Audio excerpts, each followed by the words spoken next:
Good morning, students. Today we are going to learn Standard 7th Subject History.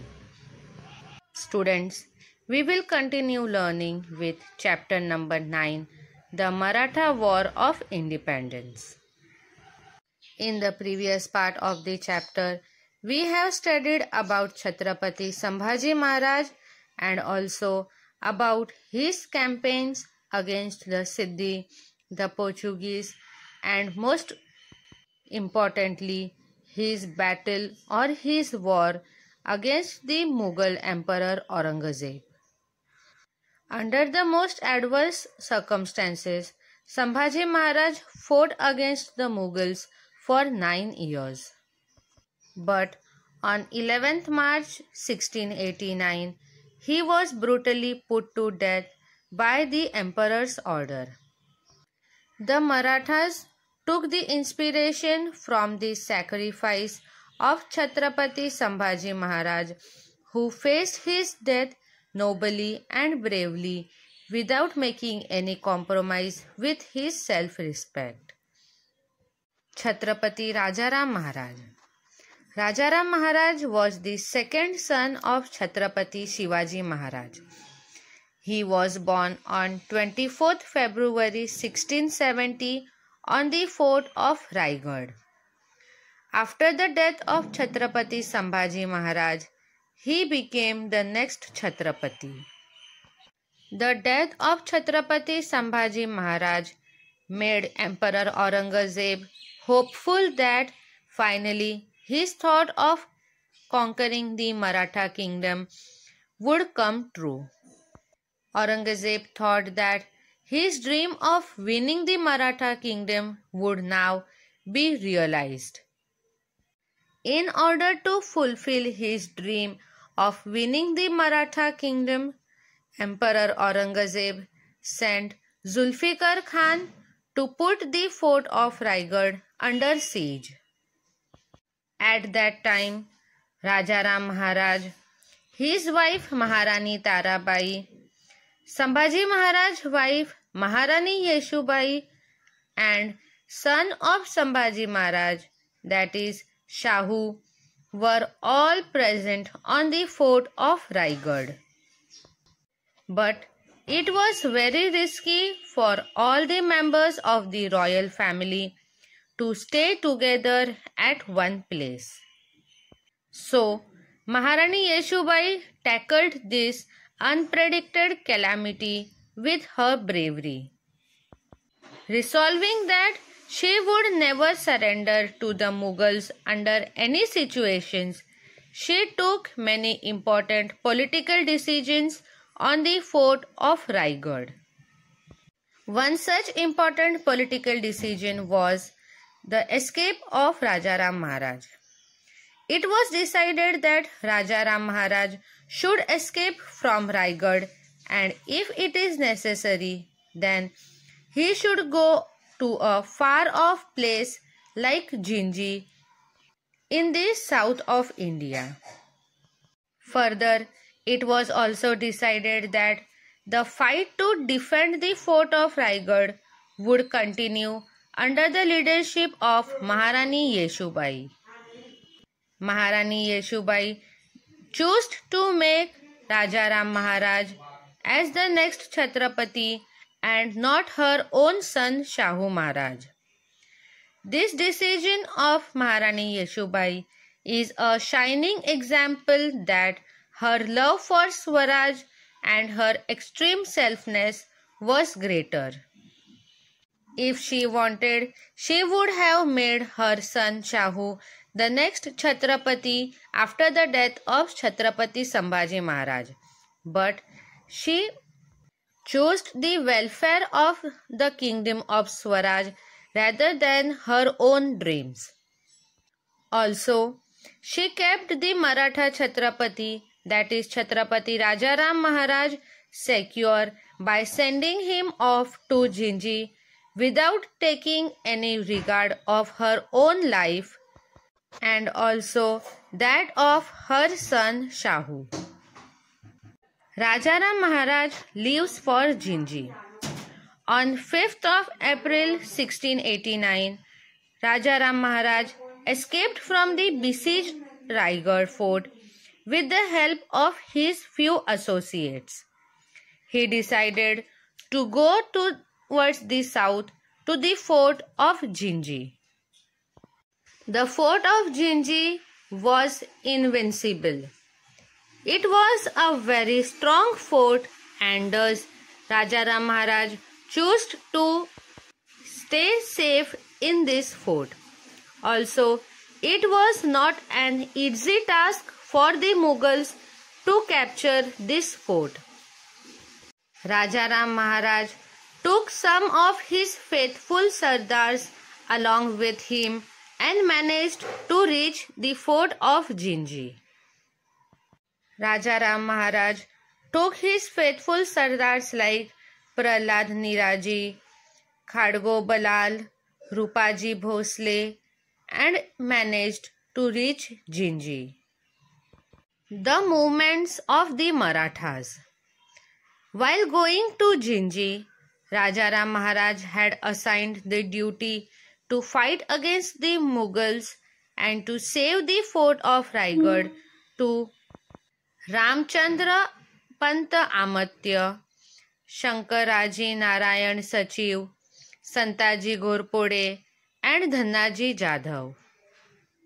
It was very difficult for the Maratha army to defend the fort of Raigad against the might of the Mughals. Finally, the Mughals captured the fort of Raigad in November 1689 and they arrested Maharani Yeshubai and Shahu. From the Maratha point of view, the situation became very critical. Aurangzeb had enticed many Maratha Sardars to his side by giving them watans and jagirs as gifts.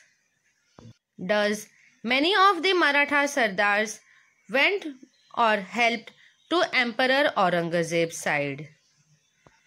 To counter this plan of Emperor Aurangzeb, Raja Ram Maharaj also used the same tactic to thwart the Mughal plans. It was promised by Raja Ram Maharaj that if any Maratha Sardar captured the Mughal territory, that whole territory would be given to that Sardar as a gift in the form of his Jagir.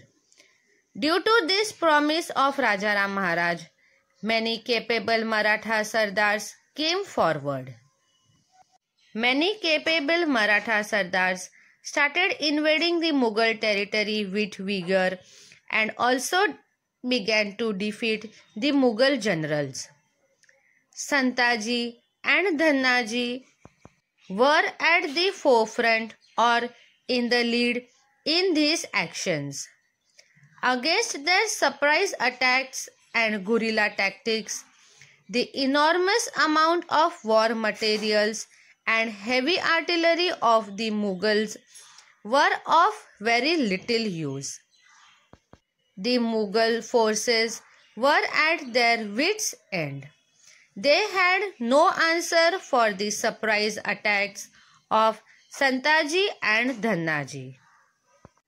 On one occasion, Santaji Ghorpode and Vithoji Chauhan, the two capable Maratha Sardars, even cut and carried away the golden pinnacle of the emperor's own tent in a surprise attack. All such attacks shows or highlights the bravery of the Maratha Sardars. The siege of Jinji. Once the fort of Raigad was captured, Emperor Aurangzeb sent Zulfikar Khan to the south on the campaign of Jinji. Zulfikar Khan then led the siege to the fort of Jinji. As the fort of Jinji was invincible, the Mughal army found it very difficult to capture it. The Marathas defended the fort bravely for nearly 8 years. It means for a long period of time of about 8 years, there were constant war and battle between the Maratha army and the Mughal army, which was led by Zulfikar Khan.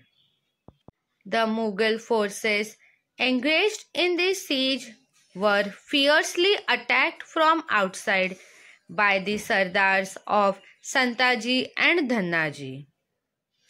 Rajaram Maharaj escaped through this siege and returned to Maharashtra.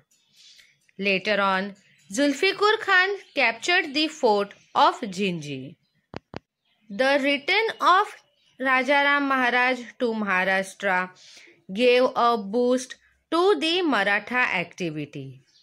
The Marathas now attacked the Mughal territories of Khandesh, Warhad and Baglan. With his understanding nature and statesmanship, Rajaram Maharaj had inspired hundreds of brave Maratha warriors like Santaji and Dhannaji. Rajaram Maharaj motivated all these Maratha warriors or the Maratha Sardars to protect the Swaraj, and thus they all performed a very valuable task. But even as all this was taking place, on 2nd March 1700, Rajaram Maharaj died. Rajaram Maharaj was suffering from illness, and in the fort of Sinhagad, he breathed his last after a short period of illness. Rajaram Maharaj was a thoughtful and a kind-hearted leader. He brought together all the capable people in the Maratha Empire. He united them with new enthusiasm among them. After the death of Chhatrapati Sambhaji Maharaj, Rajaram Maharaj fought against Aurangzeb for about 11 years with great courage and tenacity. Protecting Swaraj in those extremely difficult times or in those difficult situations was the greatest achievement of Rajaram Maharaj. While describing about Rajaram Maharaj, a noted historian, Riyasatkar G.S. Sardesai had said that he was a sthir buddhi, or the one who had level-headed. This was the best word to describe Rajaram Maharaj, as he cannot be described in better words than this. Soon after the death of Rajaram Maharaj, Emperor Aurangzeb thought that now he had won the war against the Marathas. But students, that was not the truth. The war still continued. We will learn about it in the next session, as who continued the war against Aurangzeb and protected Swaraj. Thank you.